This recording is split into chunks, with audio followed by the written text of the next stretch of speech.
sport that have been tested and proven that work. It may be the theatrics from the WWF. It may be implementing some of the things that I've seen the UFC do with the Ultimate Fighter Challenge. So you're more invested in the actual fighters because you've seen them grow or what the adversities are in a different way. So you know them a little more. Right now we build our excitement around the fighters based on the fight itself. Fight by fight by fight. We don't even know the people that have strong personalities that bleed through. They're becoming the biggest stars in boxing. They become what Floyd Mayweather is to boxing. And Floyd is misunderstood. A lot of times people misinterpret his actions or why he's doing what he's actually doing. I know him personally. I'm around him a lot more to know who he actually is inside versus. What do you think about last week with Showtime? I think it's a good deal for him. I think if they can keep exciting enough opponents in front of him for him to continue sustaining a million views, it'll make sense. Then if he starts to fight guys that don't. What's your personal relationship with him now? I told you, it's like my brother. Still? Yeah, you ever have an argument with your brother? Of course. Then you know what I go through. Curtis, got a question now. You love hip-hop, man. You do Right. hip-hop. Now, did you get involved with boxing? Boxing, I always was passionate about it. Like from a kid, I boxed when I was like 12. I was around it, and again, having those relationships with the top fighters kept me closer to it than usual. You know, and be honest, you know how it started. It started with me wanting to collaborate with Floyd because I don't see anything else that he's passionate about. And even when you're in a good financial space, because he has a lot of money, I have a lot of money, if you don't have income away from boxing, when you're not boxing, what can you expect? You see what I'm saying? So I was just trying to develop what would happen for him following him actual fighting, because I'd hear him think out loud and say, I got 2 or 3 more left in me. So to see him, if he actually fulfills 6 fights in 30 months is a lot. Yeah, I doubt it. What about this I gentleman? doubt it strongly. What's up with Gamboa? What do you see him next in the ring? And how do you feel I was looking at at Gamboa.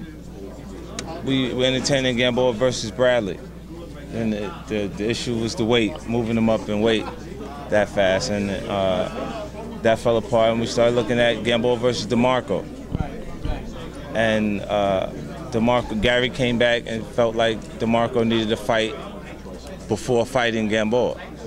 So, you know, there's a lot of things that we're actually cutting through. I'm only telling you the things that have fell apart because I'm not going to tell you the things I'm working on because you people get in the way. Because then the opinions start flying and then you make the opponents nervous. With a guy of Gamboa's caliber, you get people that try to move away from having to fight him early. Like he wants Broner to fight. He wants to fight Broner. But you'll see Broner when he sees, he'll take advantage of that PED excuse. Because Gamboa's never failed any actual drug test.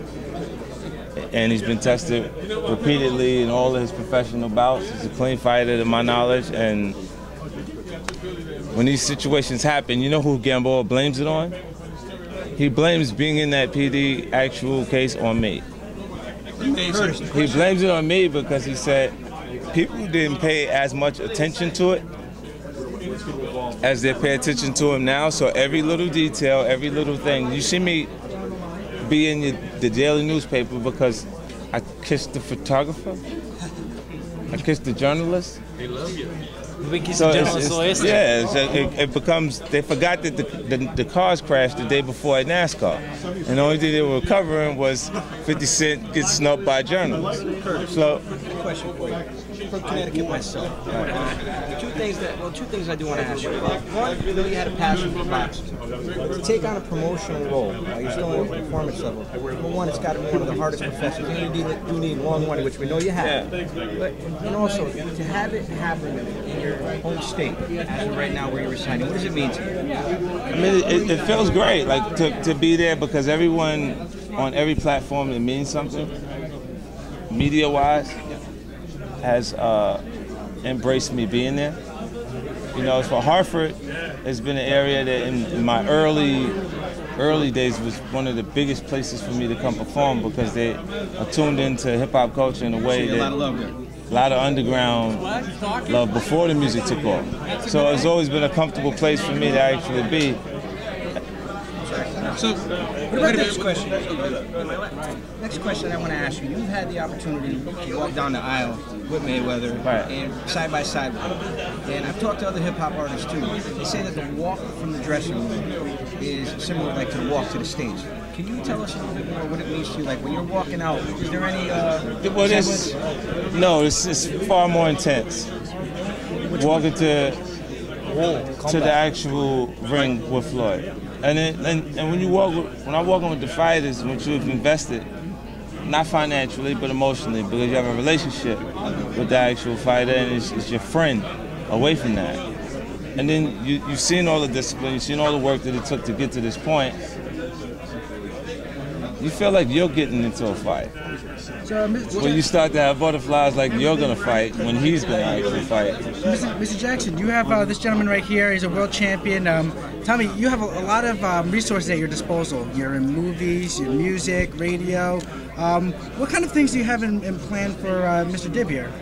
Well, I mean, yesterday we did Fox, CBS, ESPN, Vivo, different platforms that this would be the big portion of the promotions for this event, and we spent the full day doing press that for television shows and pieces that you'll see coming out later.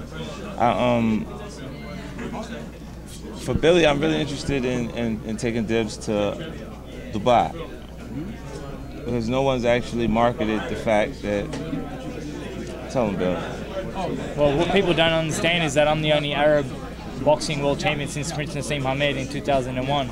And unfortunately for Prince Nassim Hamed back then, you know, the Dubai market still hadn't exploded. But right now it's exploded, and as you guys know, it's bigger than ever. Dubai is one of the most beautiful countries in the world. And they want a superstar. Right. They just don't know that I'm there. Yeah. But you know, now that we've touched base with a few people and they know that Billy Dib does exist and he holds one of the linear championships in the world of boxing, they're all like excited. So, you know, I mean, you guys are definitely going to see some really exciting things. You know, first and foremost, we've got to show Evgeny the respect for this fight. Yeah. You know, I've not underestimated this guy at all. I promise you, I've trained like this guy was like Mike Tyson. Because, you know, I don't like to lose.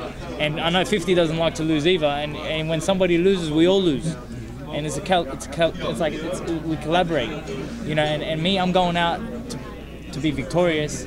And set the platform for bigger and better things. That's what I'm doing. This is the thing that makes that direct connection to pop culture and hip-hop culture that I talked about. You already said, when he lose, I lose. Yeah. So the person that is choosing another artist to support within hip-hop culture wants to watch because he wants to actually see Billy lose because of the connection to 50 Cent. Exactly. So it means he resonates stronger whichever way, whether it's the positive side that he just loves Billy because he's associated with 50 Cent, or because he just wants to see 50. Well, I've received mixed messages from people saying they don't like 50s, they don't like me. Like, you don't know me, how can you not like me? And you don't even know 50s, how can you not like This me? is online. Yeah, So either way, it's got to cost. Yeah, Twitter. So Curtis, are you going to take Billy to Queens? I mean, what the stuff of this Connecticut stuff? Let's know what the real name is. Show him what tough is. You get a chance to go back yourself to Queens? I'm trying to avoid him being shot. Queens has changed. Come on, Curtis, you know that. After fight night, we want to be alive. Billy, We want to be alive. Billy, after fight night, who's on your radar when you take out this cat? I've seen you fight in AC when you fought Steve Lewevno. Yeah. What's the difference between that fight and now? Chalk and cheese. You know, that was then, this is now. I'm a completely different animal, and you're going to see that on Friday night. Tune in, because Lewevno's the past. He's gone. If Lewevno still fought today, I'd knock his ass out. So I'm not even talking about him. So I said, after this fight, man, who's on your radar? Anybody and everybody. I'm ready. Listen, anyone in the featherweight division can get it. Curtis, the homicide rate is down in Queens. Couple last words for the fans out of Poland. No. Thank you for the support. You know, tune in on Friday night. It's going to be an amazing fight. This is the second coming of Billy Dib alongside SMS Promotions. This is our first promotion, and we're going to do a big, and we're doing a big in Connecticut. Mr. Jackson, you have 50. A couple last words for your fans out of home. You've been out there many times, and a couple last words for your fans out of home. I'm Poland, man. I'm gonna get out there again after I finally get this record out. You know, I've been experiencing difficulties at different points because of me being at the point I'm at in my actual music career. This is my 5th and final requirement within my actual contractual obligations to my company. So we went through an audit type of situation, and now that everything's cleared up, everybody back ready to work, so we're gonna get it done. Staying that shady? Yeah. Mr. Jackson, So for you, I guess both of you. You know, you win this fight, 126. You got guys in Golden Boy, guys in top rank. Are you open to working with both guys, even though with that whole mess that happened with Jason Velez and the Kodo card, the rumors of you and Golden Boy falling out? I don't hold any of those things against the old regime. Like, you know, you see how consistent boxing is. The players have been the players, they're gonna be the players, right? So in order to work your way into the actual situation where you have some type of decent respect that's going on here, you gotta kind of play by. Well, once you build the product, rules initially. Once you build the product, they're not changing. When I get there and I get comfortable. What influence do you think that it's going to be with hip hop and boxing crossing? Do you think that it's needed almost to just maybe to offer that youth audience this drifted away from it? Yeah, I mean, like anyone would be aware of the youth being involved in vibrantly enjoying hip-hop and music culture. Hip-hop is now pop culture. It's not as niche as it used to be. You don't have to choose it as an art form to be exposed to it. Like, you might enjoy jazz or pop culture or pop music or country music, but you're going to hear some hip-hop and be aware of some hip-hop. Even if you go to see a lot of the old fighters, if you go back to the Sugar Ray Robinson era, they just train the jazz music. You know? It's almost, when you walk into a gym nowadays, you see guys training to mostly hip-hop, and that's where they get most of their art from and articulate. Because of the tempo of the actual music, they gravitate to that, other than some of the smoother stuff that doesn't push them. You know, and then content, a lot of the actual fighters come from low-income environments where they ID with some of the content that's being expressed through hip-hop culture and hip-hop music. So you're a businessman. Obviously, you're making a big investment working with Billy Dib. What is it that you see in Billy Dib that made you feel that this is going to be a good investment, that I can really do big things with this gentleman right here? Well, Billy, for me, the first time I seen him, I was actually out in Australia and I was made aware of him. But then I saw him fighting on the undercard of Floyd Mayweather.